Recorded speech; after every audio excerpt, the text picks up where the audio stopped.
Sharon Cuneta, nahihirapan at naiipit na umano sa isyung kinakaharap ngayon nina Casey Concepcion, Frankie Pangilinan at Kiko Pangilinan. Naaalarma na ang mga taong malalapit sa mag-inang Sharon Cuneta at Casey Concepcion, kaugnay ng kinasasangkutan nilang kontrobersya. Nagsimula ito sa balitang pag-unfollow ni Casey sa Instagram account ng kapatid niyang si Frankie Pangilinan at sa stepfather niyang si Kiko Pangilinan.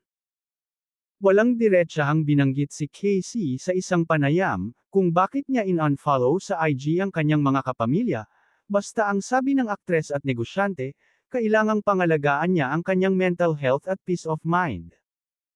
Hanggang ngayon ay wala pang pahayag sina Kiko at Frankie tungkol dito, sa balitang in-unfollow na rin si Casey sa IG, kaya naman feeling ng netizens, malalim ang pinaghuhugutan ng mga ito patungkol kay Casey.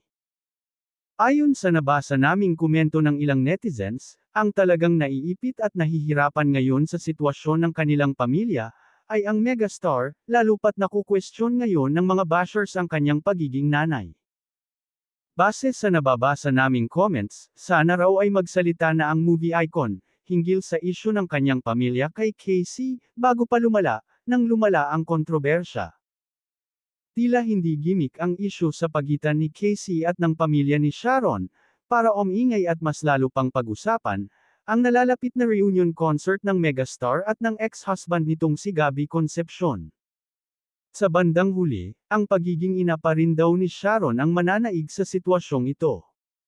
First and foremost, mother si Shawi at ang pagmamahal pa rin sa pamilya ang kanyang priority.